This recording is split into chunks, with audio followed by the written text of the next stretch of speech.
For years, Sean Diddy Combs lived like he was untouchable. Wealth, influence, and connections shielded him from real-world consequences. But now, that protection seems to be fading. Rumors suggest The Reckoning 2 will include content that didn't make it into the first documentary. And according to the grapevine, 50 Cent may reveal explosive details about some of the biggest celebrities this time around. Here's a breakdown of who might appear and what could potentially be exposed.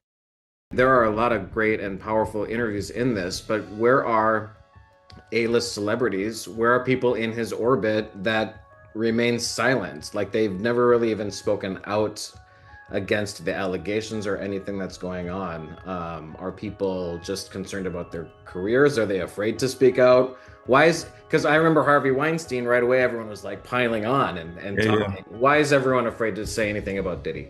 It's a part of the hip hop culture. Like, they think that they are telling something, or just mind your business type of thing. Like, so if there's no, other than that, you would look, if I wasn't saying the things that you've heard me say, there would be nothing being said at all. So it'd just be, you would assume that the culture is for those behaviors. The first celebrity 50 Cent is reportedly addressing is Snoop Dogg.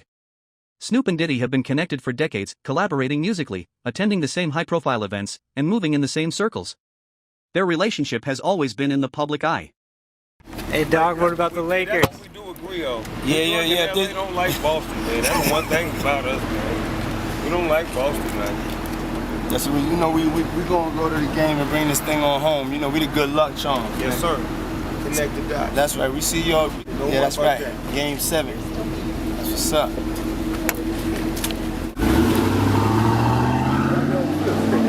Yet, when past allegations against Snoop resurfaced, nothing ever came of them. No investigations, no charges, no major consequences. Life for Snoop carried on as usual. That Snoop Dogg, not again, mentioned him in December of 2020, but everybody beat the hell out of me. Screw you, that can't be true. What the hell do I know, right? And then recently it just came out again that Snoop Dogg got accused of actually trafficking children. And what did everybody do? Ooh, Snoop Dogg is at the halftime. I'm going to the halftime. But we canceled Dr. Seuss. And Jemima. And nobody mad. Nobody. Super Bowl habits. They were dripping down from the letters. The LVI. I know, but that's fine. That's fine. Let's go to the game. Make some hot wings. It's fine. It'll pass. It'll pass, right? It's a phase. It's just a phase. But oh no, tell somebody that plastic straws are coming back and throw a fit. Allegations from Ali Carter indicate that Snoop Dogg was mentioned as early as 2020 in relation to serious misconduct. At the time, she faced public backlash and was largely dismissed. Ali Carter told us about Diddy. Ali Carter has spoke out so much throughout the years and told us exactly how all of this is connected. The very first time she spoke out, she spoke about there being underground tunnels where she was moved through. And there have been a lot of rumors about Diddy allegedly having these underground tunnels that run to the Playboy Mansion. And the Playboy Mansion does have underground tunnels. Here is the blueprint of the Playboy Mansion that they made showing the underground tunnels underneath the mansion.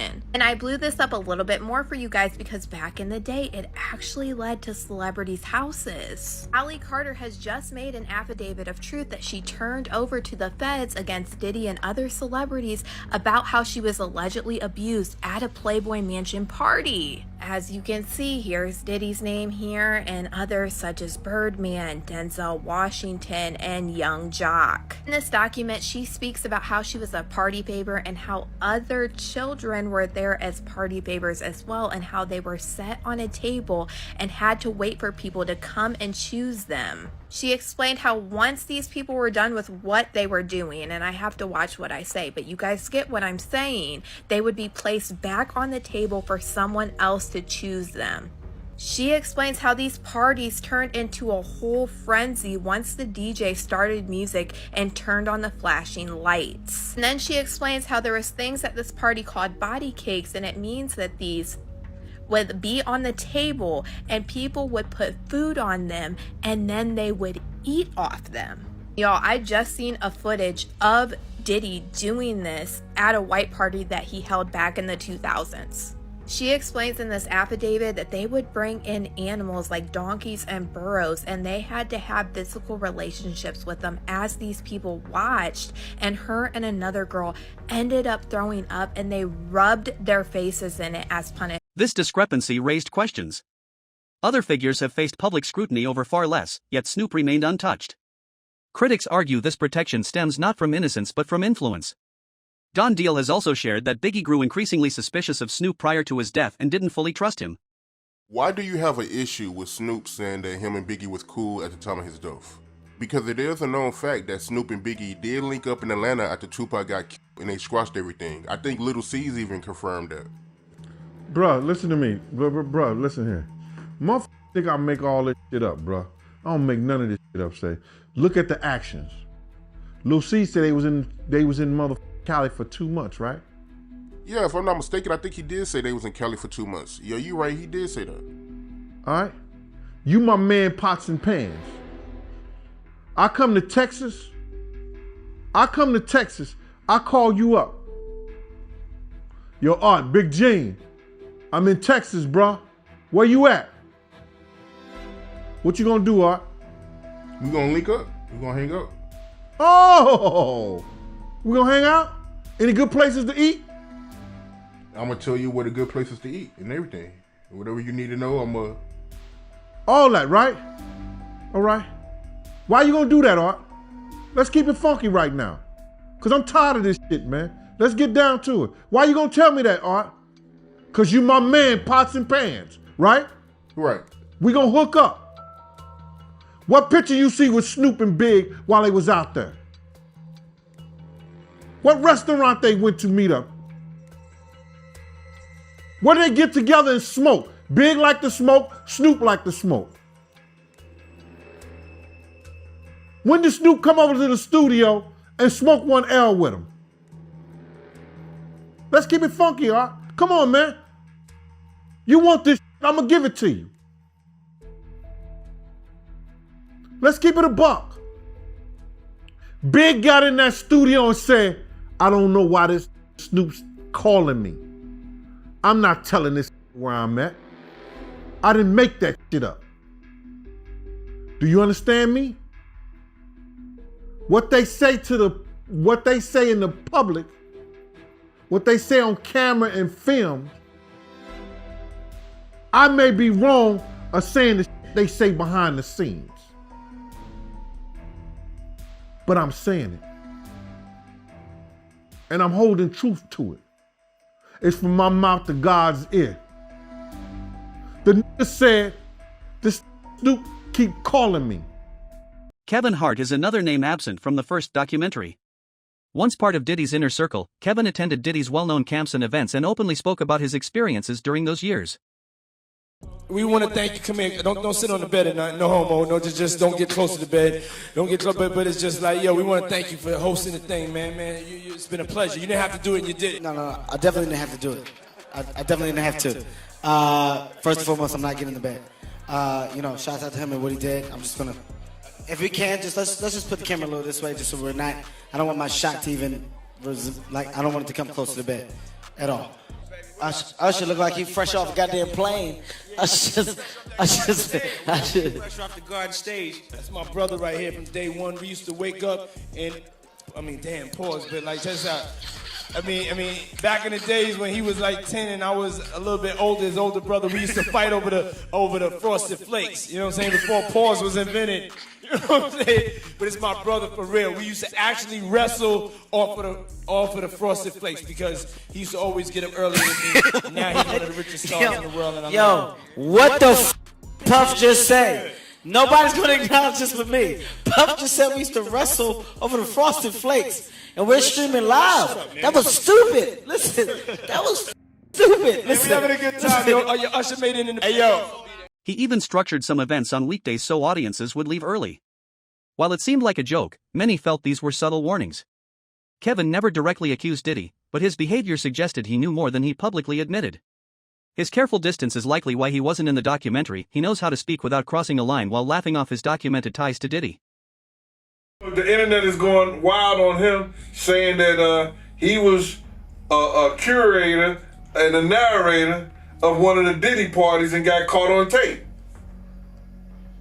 You didn't hear that? Wow. I didn't hear that one. That must be one of your favorite. That must be one of your favorite comedians then. Cause you ain't hear that? That was cool. Huh? I didn't hear it. Get out of here. That was cool, but I didn't hear that one. I must have missed it, man. I think I caught most of them. I think he almost fell in the tub with one of the girls. Diddy had some girls in the tub, a tub of baby oil or something like that, and he almost fell in the tub. I went to a party before, and You Can't Handle the Truth and King Kong Ain't Got Nothing on Me was at one of those parties.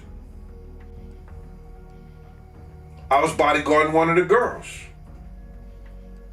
So what I'm saying is that it's rampant, and this was years ago. This was over 20 years ago. For years, former child actor Orlando Brown has made public claims about various celebrities, including Kevin Hart.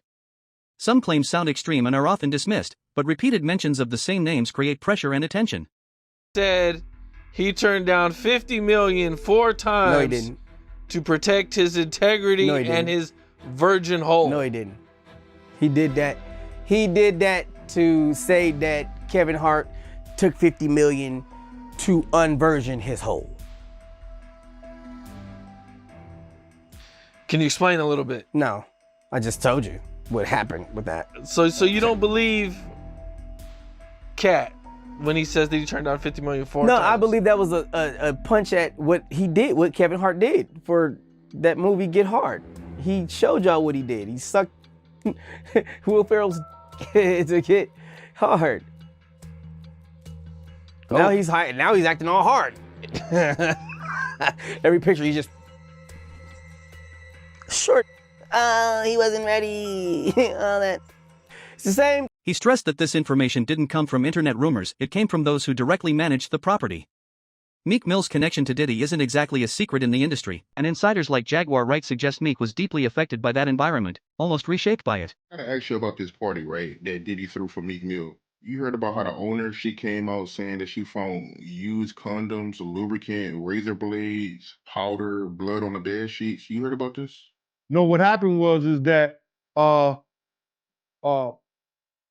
Diddy had rented a mansion out for Meek Mill's birthday party, and he had rented it for like $25,000. I remember we rented one of Cher's mansion out. You know what I'm saying? And that's the day he had fired his cook, but that's a whole nother story. You know what I'm saying? It was me, Wolf, Mace, Ock. Was Ock staying there? No, just me, Wolf, Mace, Puff, and there was one other person staying in the mansion. But anyway, long story short is that they came recently. This happened a long time ago, but they recently just made a statement that they found loads of cocaine. I wonder what they did with the cocaine, because they didn't turn it over to the police. They said they found loads of cocaine, razor blades. They said that the sheets were bloody, nasty. They found a whole lot of used condoms. And it was a Diddy party, giving it Meek Mill's honor for his birthday. I was like, yo, wow. They said it was disgusting the way that they left the place. So I know they got hit with another bill on top of that $25,000 and the different deposits they had to put down for cleanup and all this other stuff. It was crazy. Considering how sensitive Meek Mill has been about his online reputation, this documentary could hit him hard. Next up is Jay-Z, which is particularly complicated. The allegations rumored to surface are staggering, and if proven, could have devastating consequences for him both professionally and personally. As far as I'm concerned, he Meek Milk. I ain't calling him Mill no more, that's milk. And Meek Milk. Added to the honeycomb. You got a meal. So you believe the Dwayne Martin story, that could have happened? Of course. Everybody know that shit. Everybody knew they was just ain't nobody know Dwayne was folding him over like that, taking him to Poundtown.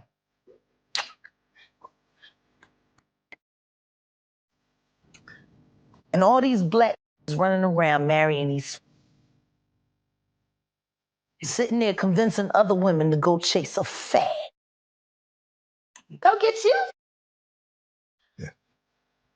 Look at my isn't he? Can you imagine if he's told the truth about their relationships? I want you to meet my husband. He a fat.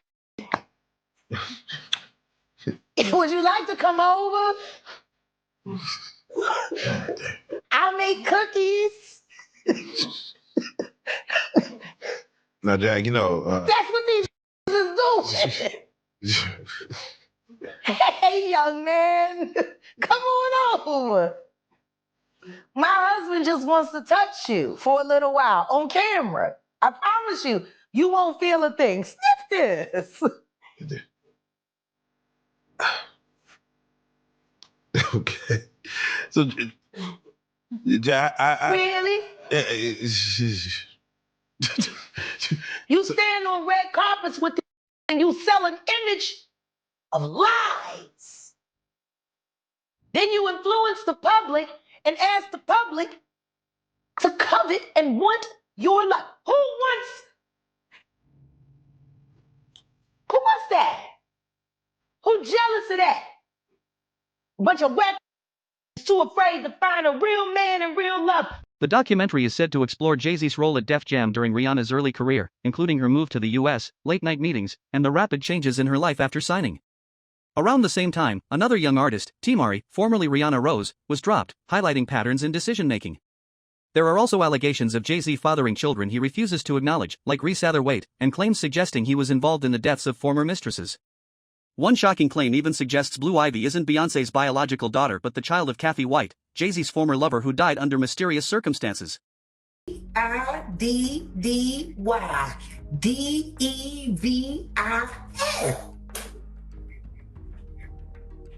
The devil. He's the devil. And if he ain't the devil, he is the damn short shepherd for him. He wants to be just like him. Let's get Diddy indicted and let's get Jay-Z up next. Do you believe? I promise you, whatever the diddler is being looked at for, Sean Carter aided and abetted or was directly involved. It's about to get real tense, and there's a lot of girls and boys who are still trapped inside the machine, working, paying their flesh debts.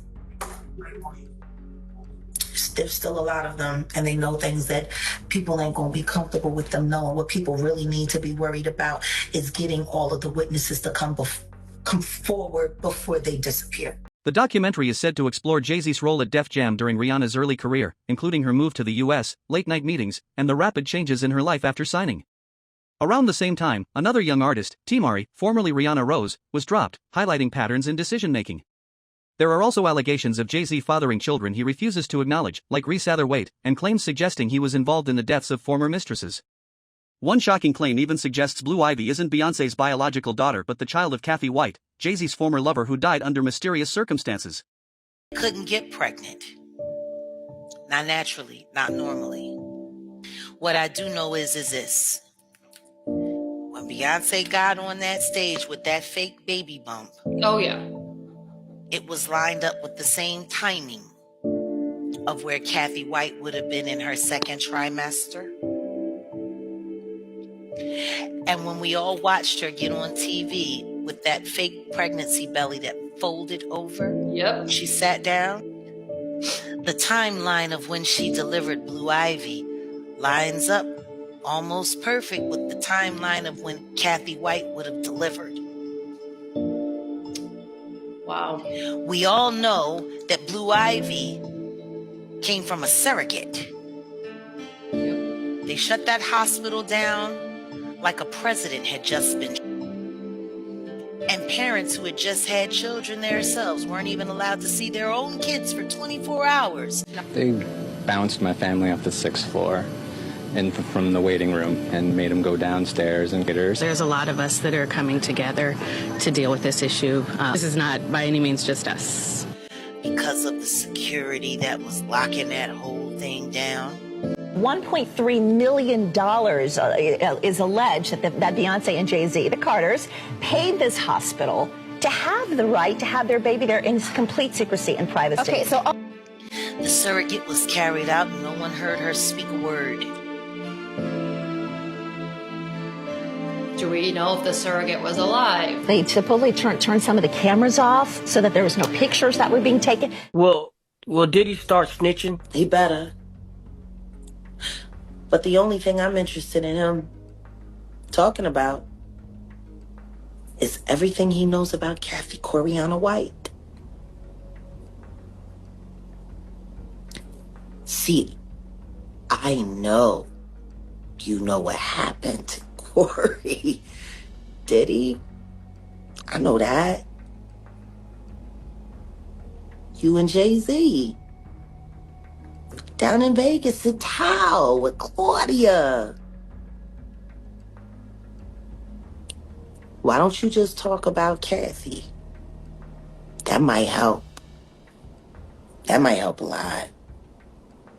Kathy Coriana White, Jay-Z's pregnant mistress, who died 24 hours after she announced that she was going public with their relationship and the baby while he was married to Beyonce.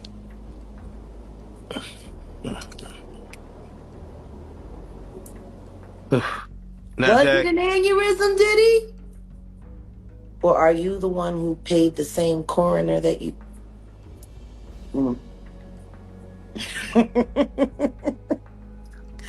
Oh, Diddy, you should talk. What made the first documentary unusual was that nearly everyone else tied to Diddy faced scrutiny, but Jay-Z was noticeably absent.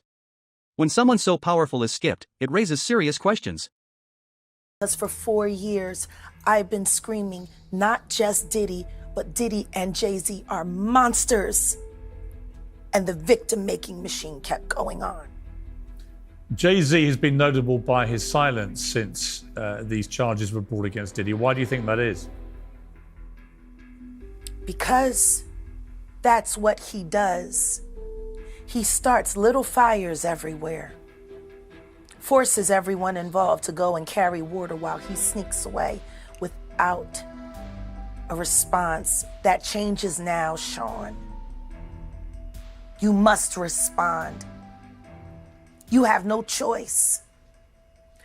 Harvey Weinstein, Jeffrey Epstein, Robert Kelly, Sean Combs have one person in common, professionally and Justin Bieber is another celebrity expected to appear. Unlike others, he may be shown more as a victim, someone exposed to adult situations too early and used by Diddy. Now, when you hear that Usher was wrestling with Diddy in the morning time over cereal, make it make sense. It makes you think a little different. So. And then when you start seeing the Justin Bieber stuff. Justin Bieber. You like, Justin Bieber looked traumatized. Traumatized, yo. That looked traumatized, Justin dude. Oh my God. Yo, I wonder what did Diddy do to them? Because Diddy just called Fat Joe. Fat Joe just came out saying that Diddy tried him. He made that pass, called that man a red bone. Like a bitch. Diddy called Fat Joe a red bone like a bitch. I watched a video of an interview of Justin Bieber, and he was talking about Billie Eilish. And he was like, he was almost in tears. He's like, I just want to protect her. I just want to keep her safe. Yeah. What do you think he went through? Because he knows like, what's been happening to Billie. Just like everybody knew what was happening to Millie Bobby Brown girl with Drake. These people are monsters. Old footage shows Diddy claiming brief custody over a teenage Justin, with Justin appearing visibly uncomfortable and unsure. Right now, he's having 48 hours with Diddy, him and his boy. They're having the times of their lives, like, you know, where we hanging out and what we doing. We can't really disclose. The same applies to Usher, who was one of the first young stars to live in Diddy's so-called flavor camp. Usher has previously spoken about seeing things he couldn't forget, experiences that shaped him profoundly. To New York City, and I lived with Sean Puffy Combs for a year. That's the crazy thing. Now, that was L.A. Reid's idea, right? We're sending you over to something called Puffy Flavor Camp. There you go. To learn Flavor Camp? Yeah, Flavor that's Camp. what it was called. And you're going to go to Puff Daddy's. He's going In the 90s, do you understand what that's like? Puffy's place was like just filled with chicks and orgying like nonstop, right? No, not really. I Come mean, on. but hey, it was curious. I got a chance to see some things. Yeah, but you were 13. What were you seeing? I went there to see the lifestyle. Right. And I saw it. And it was, but I don't know if I could indulge and understand what I was even looking at. It was pretty wild. It was, So it was nobody crazy. tried to, some woman didn't come along. I didn't say that. Okay. I didn't say that. What I did say is that there were very curious things taking place, and I didn't necessarily understand it. Biggie Smalls was there. Biggie Smalls was there. Lil' Kim, Craig Mack. All these people are hanging around. Yeah, man. Faith Evans, And your parents Jodeci, were Mary J. okay? Blige. They didn't know nothing about this. Oh. I was having a good time. You know what I mean? Does he have you doing any chores? Are you doing dishes at all? I mean, to keep you humble somewhat? Or are you just like, can you stay up till 4 a.m. with them and party? I mean, I could. I actually stayed up longer than them. And do you have money? What's going on? I mean, I had like per diem. Yeah. I had like, What like a living. life. Yeah, it's pretty crazy. 14 years old. You're a dad now. Would you ever send your kid to Puffy Camp? Hell no. Later, Usher introduced Justin Bieber to Diddy, a decision many believe was intentional. To live without it. He been sucking on Diddy's a long time. It's time for him to learn how to make this thing happen without the devil's in his mouth or ass. You don't think if he sued, he'll just Lil Woody the situation? And I don't recall. I don't recall. No, because I think if a victim comes out against Usher, it'll show how egregious this shit is. Because if he can be a predator, then anybody can be a predator. Can't smile in your face the whole time. You feel what I'm saying? Like people look at Usher, they don't see that. They not seeing the victim. They not seeing that boy that got rushed to the hospital. They not seeing what the intentions was in his heart when he took Justin Bieber there. Oh. Let's be honest.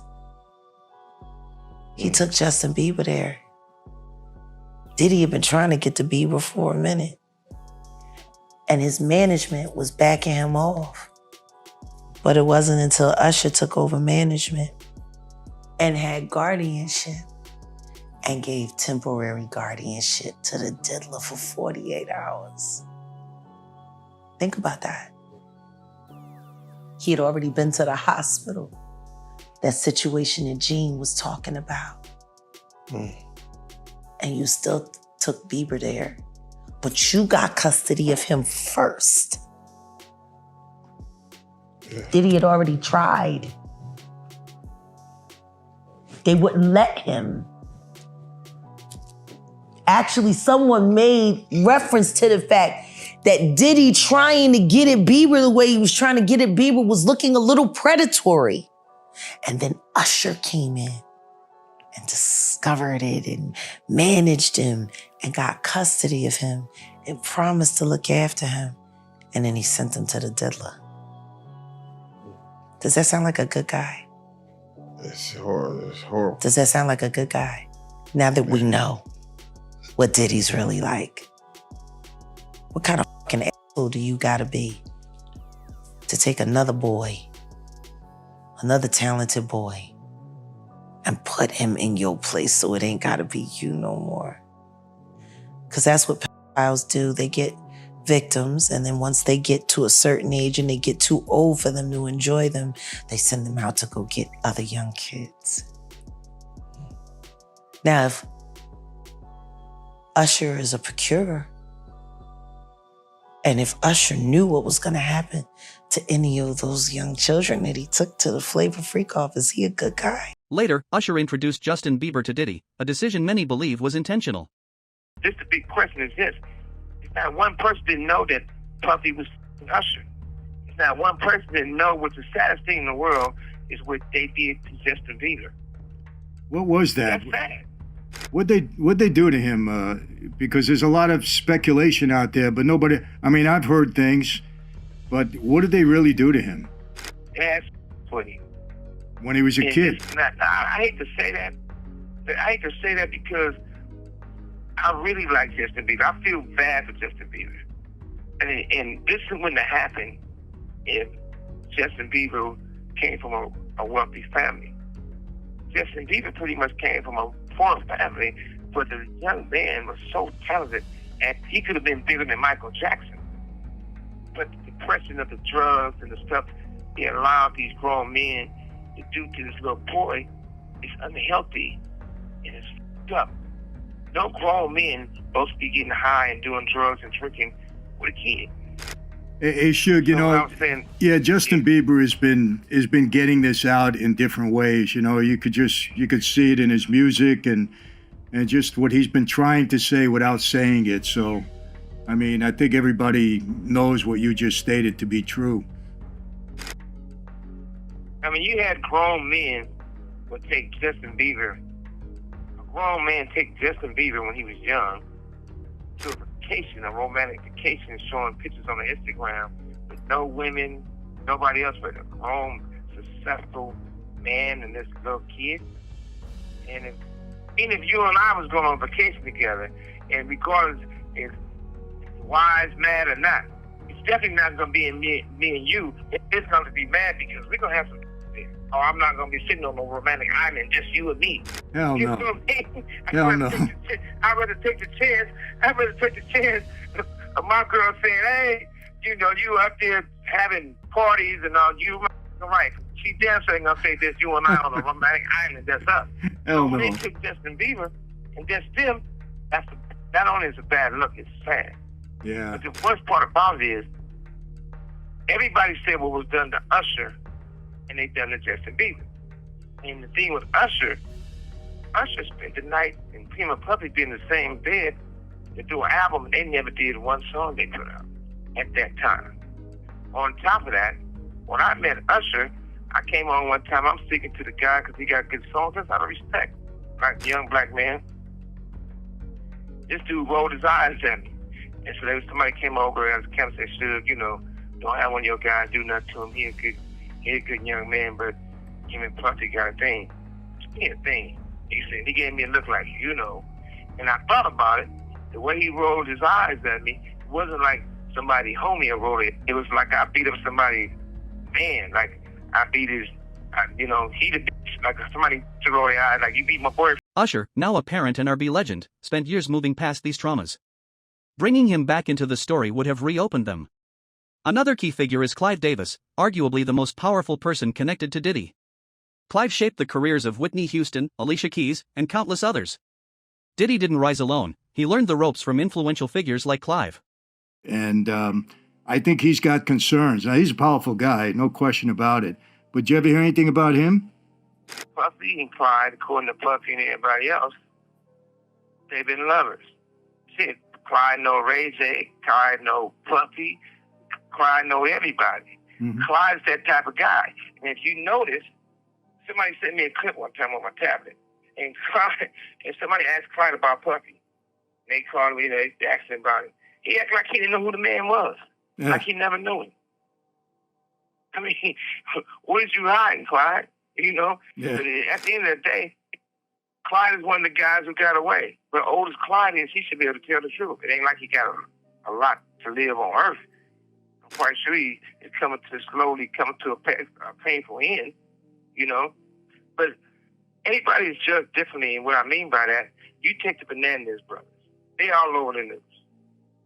Anybody get out of prison, I'm fine with that. Including Clive Davis in the documentary would have had massive repercussions. Streaming platforms, labels, and media entities are tied to him. Exposing Clive would threaten the entire industry. Investigative journalist Whitney Webb revealed shocking claims, alleging he ran a heroin ring and monitored people. he got involved in this major payola scandal, which is basically, generally payola is when there's bribery to get, singles of a particular artist or a particular label played more on certain stations, which is illegal. But in the case of Clive Davis, it was payola basically tied to a heroin ring, and his top assistant, his main aide, was known for sort of being a fixer at the label and supplying, these stations they were, allegedly bribing, and also just other people, artists, under the label and whatever, with drugs, with prostitutes, with all sorts of things. Clive Davis arguably evaded charges for that. He got let go of CBS. Why it was kind of hot. The investigation, arguably because they didn't want any of the scandal beyond the payola aspect to come back and bite the company in the butt, basically. And it was that heroin ring, by the way, was tied to organized crime interests. Mainly, I believe the Genovese crime family, which had kind of a long and storied history in the music industry through Roulette Records and figures like Morris Levy, who, for example, funded the first hip hop label, Sugar Hill. And so, there's basically been this organized crime effort to dominate those particular labels for some time. And Davis stands accused of people that were once close to, Combs and later became rivals, like Suge Knight, and also his former bodyguard Gene Deal, of sort of training Diddy in this using drugs and sex. Clive wasn't merely a mentor, he placed Diddy into positions of power and taught him how to wield it. He showed Diddy not just how to open doors but how to operate behind them, including how to exploit that power. Jaguar Wright has been connecting dots others avoid, further widening the story. Apparently, he has this man's confidence. Yeah, I'm sure that man was very confident with his in his mouth. You know what I'm saying? Clive is a whole freak. You think Clive put him on to all I know. Clive, that's what he do. Queen Clive. Long may she reign in hell. When 50 Cent... Don't nobody want to talk about why R. Kelly's bus was parked in Clive Davis's driveway, why his tour bus was parked in Clive Davis's driveway at the house where the shit went down between Chris and Rihanna. Don't nobody want to talk about why it was filled with video girls who were being... And he was never questioned by Me Too. Why ain't nobody from Me Too saying anything? They had so much to say about Harvey Weinstein, who's now all his charges is being dropped. So much for their investigation. Guess it was a little paper thing. I don't know. These bitches was mad talkative. They was on the news every goddamn day. And then they brought that witch Rose McGowan, fresh off a breakup with Marilyn Manson, feeling low, gave her a cause. You like the shit you did with Harvey Weinstein, bitch. Don't front. That's real rap. With all these rumored names, the second part of the documentary could investigate and expose major figures in ways the first couldn't. Are there other high-profile names you think 50 Cent might cover? Drop your thoughts in the comments.